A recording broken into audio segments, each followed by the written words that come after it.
In the early 14th century, in the heart of Kilkenny, Ireland, a chilling tale of power, betrayal, and superstition unfolded.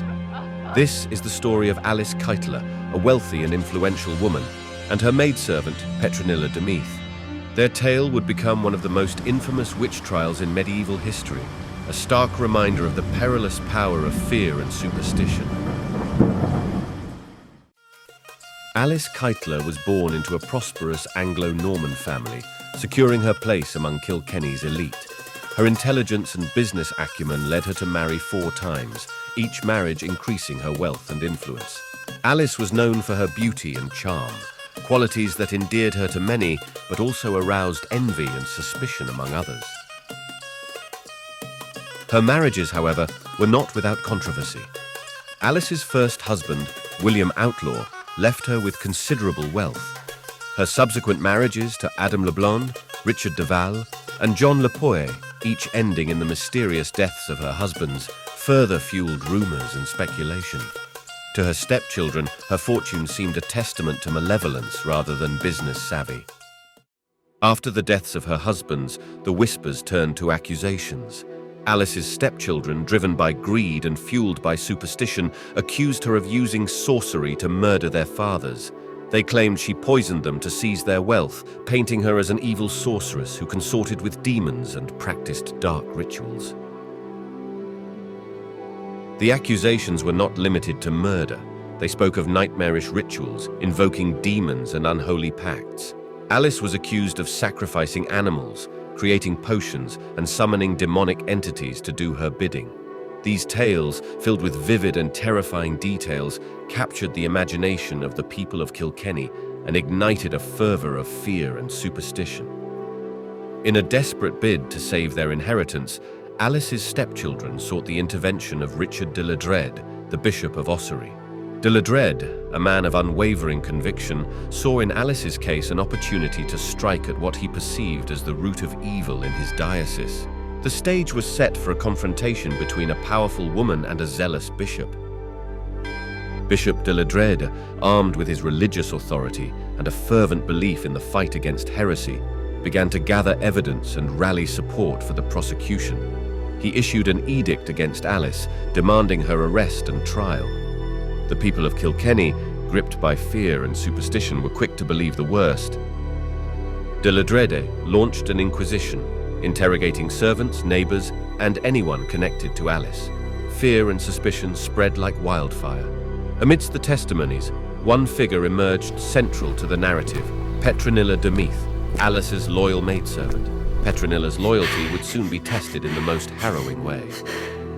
Petronilla had been with Alice for many years, a steadfast and faithful servant. Her loyalty to Alice was unshakable, but under the shadow of the Inquisition, loyalty could be a dangerous trait. Petronilla became a primary target for the inquisitors, who believed that through her they could extract the damning evidence they needed. In the cold, damp darkness of the dungeon, Petronilla faced the instruments of torture. The pain was excruciating, her cries echoing through the stone walls. The inquisitors were relentless, believing that only through agony could the truth be revealed. Under this unimaginable duress, Petronilla confessed to crimes she never committed. Her words, twisted by agony and desperation, spoke of secret rites, demonic apparitions, and her mistress's malevolent powers. Her confessions, extracted through relentless pain, became the cornerstone of the prosecution's case. They painted a picture of Alice as a dark sorceress, a woman who wielded power over life and death, who communed with demons, and who used her maidservant as an unwitting accomplice in her malevolent schemes. In 1324, Alice Kyteler and her associates were formally charged with witchcraft. The trial was a spectacle, with townspeople crowding to witness the proceedings. Despite the dubious nature of the evidence, the trial proceeded with grim inevitability. Alice, sensing the tightening noose of persecution, managed to escape, fleeing the reach of her accusers. Her fate remains a mystery, a shadow lingering over the annals of history. Alice's escape was a daring act of defiance, a final assertion of her will against the forces arrayed against her. but her flight left Petronilla alone to face the full fury of the church's wrath. With Alice gone, the focus of the trial shifted entirely onto Petronilla, who was now seen as the linchpin of the alleged sorcery. Petronilla de Meath, left to bear the full weight of the church's wrath, faced her final moments alone. On November 3rd, 1324, she was led to the stake.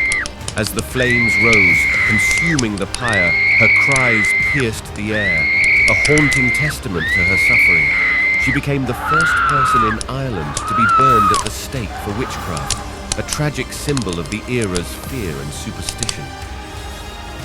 Her execution was meant to serve as a warning, a demonstration of the Church's power to root out heresy and protect the community from the perceived threats of witchcraft. But for those who witnessed it, Petronilla's death was a stark reminder of the thin line between justice and persecution. The aftermath of the trial left Kilkenny shrouded in a pall of fear. The Kyteler house stood abandoned, a silent witness to the events that had unfolded. The case of Alice Kyteler and Petronilla de Meath reverberated through history, marking the beginning of a dark era of witch hunts. Alice's ultimate fate remains shrouded in mystery, but Petronilla's tragic end is a stark reminder of the perilous power of fear and superstition. The witch trials of medieval Europe are a testament to the dangers of hysteria and scapegoating.